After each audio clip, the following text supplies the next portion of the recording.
अस्सलामुअलैकुम, मैं हूँ मिस मोनो। आज मैं आपको बताऊंगी कि सीआरक्यू सेक्शन में 60 आउट ऑफ 60 कैसे लिया जाए। आप न्यू है चैनल पे तो सब्सक्राइब कर लें, वीडियो लाइक कर लें और एंड तक लाजमी देखें, क्योंकि मैं इसी लेक्चर में सीआरक्यूज की प्रैक्टिस भी करवाऊंगी और ये भी बताऊंगी कि आपको कौन सी मिस्टेक्स हैं अवॉइड करनी चाहिए। स्टार्ट करते हैं। सीआरक्यू 1 है CRQ। CRQ क्या है? Constructed response question. अब इसका मतलब क्या है?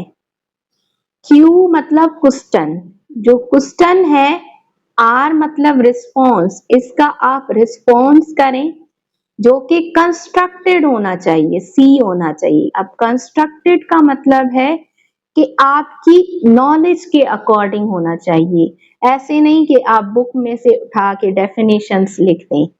कंस्ट्रक्टेड रिस्पॉन्स क्वेश्चन का मतलब है आप जो CRQ अटेम्प्ट कर रहे हैं वो क्लियर होना चाहिए, उसमें जो आप लिख रहे हैं वो मीनिंग निकलनी चाहिए जो कि क्वेश्चन में पूछी जा रही है, और दूसरी बात टू द पॉइंट होना चाहिए। जो क्वेश्चन में कहा जाए उसी अकॉर्डिंग, उसी बेसिस पे ही आंसर होना चाहिए। क्वेश्चन में डिफरेंस पूछे जाएं तो आपको डिफरेंस लिखने हैं, मीनिंग पूछी जाए तो आपको मीनिंग लिखनी है। और थर्ड बात, स्टूडेंट पूछ रहे हैं कि CRQs में हमें आंसर शॉर्ट लिखने हैं या लॉन्ग लिखने हैं, 2-3 पेजेस के। तो CRQs के जो आंसर हैं वो डिपेंड करते हैं कि उस CRQ में पूछा क्या जा रहा है, वो क्लियर हो, टू द पॉइंट हो, और चाहे वो एक पेज में आप कंस्ट्रक्ट कर सकें नॉलेज। कंस्ट्रक्ट मतलब अपनी वर्डिंग में एक पेज में उस सवाल का जवाब लिख सकें, 2 पेजेस में लिखें, 3 पेजेस में लिखें, ये डिपेंड करता है आपको कितनी नॉलेज है उस कॉन्सेप्ट पे। अगर आपको नॉलेज ज्यादा होगी तो आप ज्यादा लिख पाएंगे, अगर नॉलेज कम होगी तो आप कम लिखेंगे। और अगर आप ये लिखना जानते हैं कि 2 लाइन में भी आप कॉन्सेप्ट को क्लियर और टू द पॉइंट विद जो पूछा जा रहा हो क्वेश्चन में वही लिखेंगे तो आपको फुल मार्क्स गारंटी से मिल सकते हैं। जैसे एक क्वेश्चन अगर 5 मार्क्स का हो तो आपको पूरे 5 मार्क्स मिलेंगे।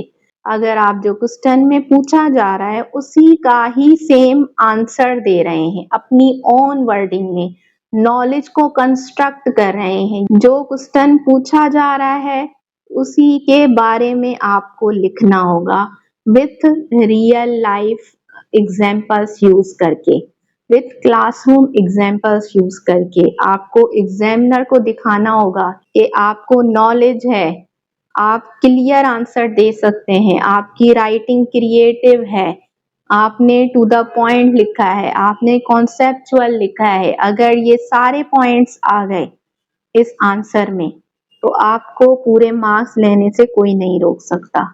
CRQ 1 से स्टार्ट करते हैं, इन क्वेश्चन को कैसे सॉल्व करना है वो देखते हैं। सबसे पहले आपको क्या करना है, जब भी आप CRQ पढ़ें, क्वेश्चन पढ़ें, तो उनमें जो कीवर्ड्स हैं, यानी जिन वर्ड्स, जो मेन वर्ड्स हैं जिन पे आपको लिखना है वो नोट करें।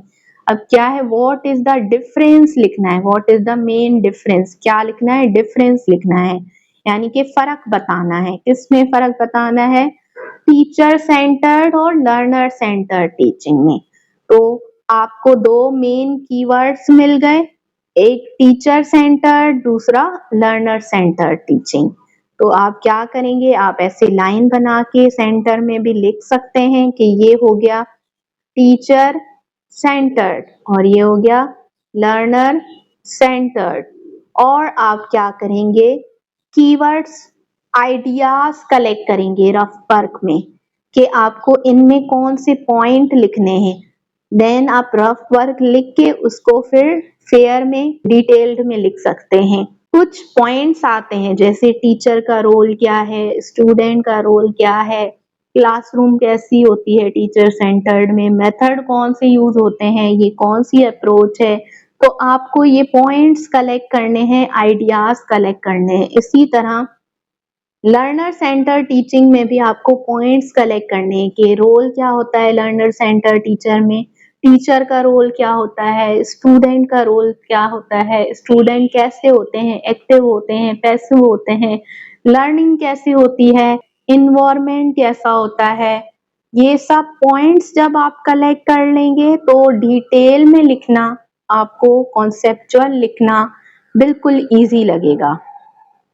तो इसलिए फर्स्ट आपको रफ वर्क बनाना होगा।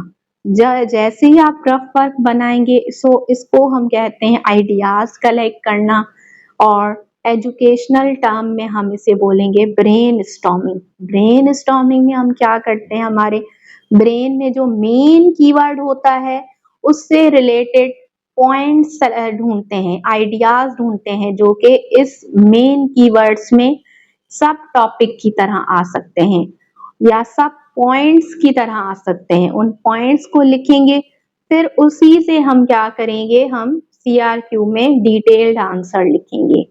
सो ये था कि आपको सीआरक्यू सॉल्व कैसे करना है। अब मैं आपको ये सीआरक्यू नंबर 1 करके दिखाती हूँ कि कैसे करेंगे।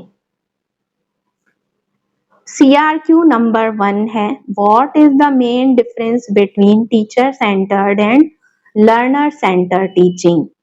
मेन डिफरेंस पूछा जा रहा है टीचर सेंटर्ड और लर्नर सेंटर्ड में। क्या? टीचिंग, यानी टीचर सेंटर्ड टीचिंग है, अप्रोच है टीचर की। ये इस पे अगर आपको नॉलेज होगी तो आपके माइंड में आइडियाज आते जाएंगे। लर्नर सेंटर्ड भी क्या है? टीचिंग है, अप्रोच है। आप यहाँ पे लिख सकते हैं कि टीचर सेंटर्ड और लर्नर सेंटर्ड टीचिंग दोनों अप्रोच है, यानी कि टीचर का बिलीफ है, दोनों बिलीफ ही है टीचर का। ये तो सेम हो गई, ये मीनिंग हो गई इसकी, ये पॉइंट हम नहीं लिखेंगे क्योंकि ये सेम हो गया, ये मीनिंग हो गया। टीचर सेंटर्ड क्या है? बिलीफ है। लर्नर सेंटर्ड क्या है? बिलीफ है। लेकिन टीचर सेंटर्ड बिलीफ में टीचर का रोल होता है कि वो कंट्रोल करता है क्लास को, कंट्रोलर होता है, और जो स्टूडेंट का रोल होता है वो पैसिव होते हैं, यानी कि चुप बैठ के बस नोट्स लिखते हैं, सुनते हैं सिर्फ टीचर को और मेमोराइज करते हैं फैक्ट को, मेमोराइज फैक्ट। और लर्नर सेंटर्ड में टीचर जो है वो फैसिलिटेटर होता है, फैसिलिटेट करता है स्टूडेंट को, फैसिलिटेट करता है स्टूडेंट को, मोटिवेट करता है स्टूडेंट को, हेल्प करता है, इन्वायरमेंट फ्रेंडली होता है, कंट्रोल नहीं करता। और स्टूडेंट्स जो हैं वो एक्टिव लर्नर होते हैं। अब इसमें पैसिव हो गया, लर्नर सेंटर्ड में स्टूडेंट एक्टिव होते हैं। मेमोराइज फैक्ट यानी कि रट्टा लगाना, जो टीचर बोल रहा है उसी फैक्ट को याद कर लेना। लेकिन स्टूडेंट सेंटर में जो स्टूडेंट है वो रिसर्च के थ्रू सीखते हैं, लर्निंग बाय डूइंग करते हैं, यानी उस पर खुद अमल करके, खुद प्रैक्टिस से सीखते हैं, रिसर्च से सीखते हैं, क्वेश्चंस करके सीखते हैं। टीचर पे डिपेंड नहीं होते कि जो टीचर ने नॉलेज दी उसी को ही मेमोराइज कर लें, याद कर लें। तो हमें इतने सारे पॉइंट्स मिल गए, अब हम इन पॉइंट्स पे ही आंसर लिखेंगे। जैसे मैंने लिखा है model answer, in teacher center teaching the teacher talk most of the time. Teacher हर वक्त बोलता है टीचर सेंटर्ड में, स्टूडेंट सिर्फ लिसन करते हैं, सुनते हैं। जबकि in learner center teaching, learner center teaching में स्टूडेंट क्या होते हैं? एक्टिव होते हैं, वो एक्टिविटीज करते हैं, क्वेश्चंस पूछते हैं और लर्निंग बाय डूइंग करते हैं। टीचर जो है लर्नर सेंटर्ड में क्या करता है? हेल्प करता है, फैसिलिटेट करता है, प्रोवाइड करता है मटेरियल, रिसोर्सेज जिससे स्टूडेंट की लर्निंग हो। तो अगर आप भी ऐसे ही पॉइंट्स लिखेंगे उसके बाद जो है वो आंसर सॉल्व करेंगे तो 100% गारंटी के साथ, अगर इस क्वेश्चन के मार्क्स 5 होते तो आपको 5 आउट ऑफ 5 मिल जाते। अब जबकि मैं आपको डिटेल के साथ बता चुकी हूँ कि कैसे CRQs को अटेम्प्ट करना है, सॉल्व करना है, इनके आंसर लिखने हैं, तो मैं 100% गारंटी के साथ कहती हूँ कि आप इस CRQ2 का आंसर खुद कंस्ट्रक्ट कर सकते हैं। आप इसका आंसर जो है कमेंट करें, मैं खुद इसको चेक करके आपको रिप्लाई में फीडबैक दूंगी कि आपने कितने मार्क्स लिए हैं, आपने सही से इसको लिखा है, आपने टू द पॉइंट लिखा है, नॉलेजेबल लिखा है, क्लियर लिखा है या नहीं। आप वैसे ही ब्रेन स्टॉर्मिंग करें, आइडियाज़ कलेक्ट करें, कमेंट्स में ही करें, उसके बाद आंसर लिखें और अपना नाम भी ज़रूर बताएं ताकि मुझे पता चले कि किसने इस आंसर को सबसे परफेक्ट किया है। और अगर आपको मेरी डिटेल्ड वीडियो पसंद आई है, लेक्चर पसंद आया है, तो ज़रूर कमेंट में बताएं, लिखें कि क्लियर हो गया है, अब हम मिस्टेक नहीं करेंगे और मैं नेक्स्ट वीडियो बनाऊं, CRQs की प्रैक्टिस करवाऊं या नहीं।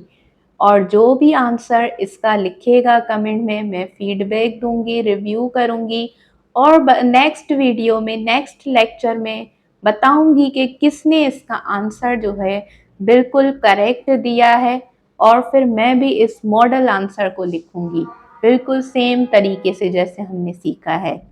तो अगर आप न्यू हैं चैनल पे तो सब्सक्राइब कर लें, वीडियो को लाइक ज़रूर करें और अपने उन फ्रेंड्स के साथ भी शेयर करें जो टीचिंग लाइसेंस टेस्ट प्रिपरेशन तो कर रहे हैं लेकिन कंफ्यूज हैं कि CRQs को अटेम्प्ट कैसे करें। तब तक दुआओं में याद रखें, मिलते हैं नेक्स्ट वीडियो में। अल्लाह हाफिज़।